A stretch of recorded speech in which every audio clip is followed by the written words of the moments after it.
श्रावण मास महत्तम 14वां अध्याय।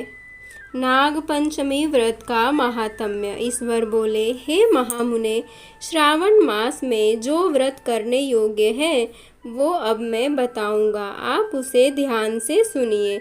चतुर्थी तिथि को एक बार भोजन करें और पंचमी को नक्त भोजन करें।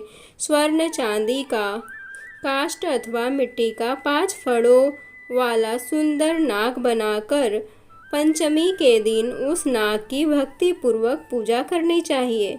द्वार के दोनों ओर गोबर से बड़े बड़े नाग बनाएं और दधि, सूप, दूर्वा, अंकुरों, कनेर, मालती, चमेली, चंपा के फूलों, गंधों, अक्षतों, धूपों तथा मनोहरों दीपों से उनकी विधिवत पूजा करें। उसके बाद ब्राह्मणों को घृत, मोदक तथा खीर का भोजन कराएं।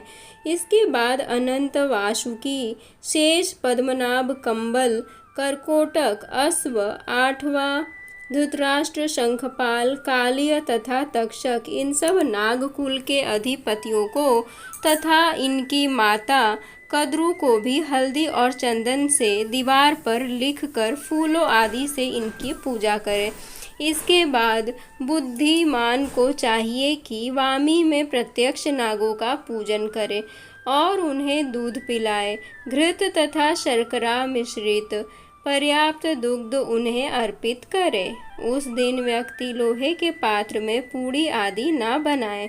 नैवेद्य के लिए गोधूम का पायस भक्ति पूर्वक अर्पण करे। भुने हुए चने, धान का लावा तथा जौ सर्पों को अर्पित करना चाहिए और स्वयं भी उन्हें ग्रहण करना चाहिए। बच्चों को भी यही खिलाना चाहिए, इससे उनके दांत मजबूत होते हैं। सांप की बांबी के पास श्रृंगार युक्त स्त्रियों को गायन तथा वादन करना चाहिए और इस दिन को उत्सव की तरह मनाना चाहिए। इस विधि से व्रत करने पर सर्प से कभी भी भय नहीं होता है। हे विप्र, मैं लोगों के हित की कामना से आपसे कुछ और भी कहूँगा। हे महामुने, आप उसे सुनिए। हे वत्स, नाग के द्वारा डसा गया मनुष्य मरने के बाद अधोगति को प्राप्त होता है और अधोगति में पहुंचकर वह तामसी सर्प होता है। इसकी निवृत्ति के लिए पूर्वोक्त विधि से एक भुक्त आदि समस्त कृत्य करें और ब्राह्मणों से नाग निर्माण तथा पूजा आदि आदर पूर्वक कराएं। इस प्रकार 12 मासों में प्रत्येक मास में शुक्ल पक्ष की पंचमी तिथि को इस व्रत का अनुष्ठान करें और वर्ष के पूरा होने पर नागों के निमित्त ब्राह्मणों तथा सन्यासियों को भोजन कराएं। किसी पुराण ज्ञाता ब्राह्मण को रत्न जटित स्वर्णमय नाग और सभी उपस्करों से युक्त तथा बछड़े सहित गौ प्रदान करें।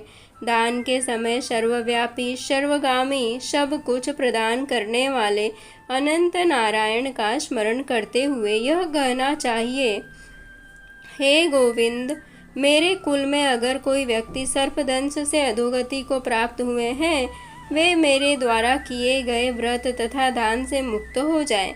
ऐसा उच्चारण करके अक्षत युक्त तथा श्वेत चंदन मिश्रित जल वासुदेव के समक्ष भक्ति पूर्वक जल में छोड़ दें।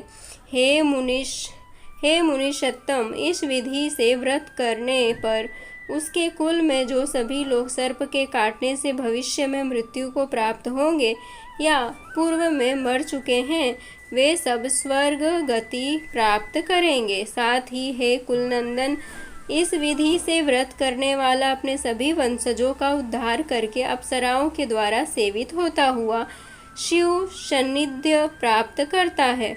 जो मनुष्य वित्त साठ्य से रहित होता है, वही इस व्रत का संपूर्ण फल प्राप्त करता है। जो लोग शुक्ल पक्ष की सभी पंचमी तिथियों में नक्त व्रत करके भक्ति संपन्न होकर पुष्प आदि उपहारों से सौभाग्यशाली नागों का पूजन करते हैं, उनके घरों में मणियों की किरणों से विभूषित अंगों वाले सर्प उन्हें अभय देने वाले होते हैं और उनके ऊपर प्रसन्न रहते हैं।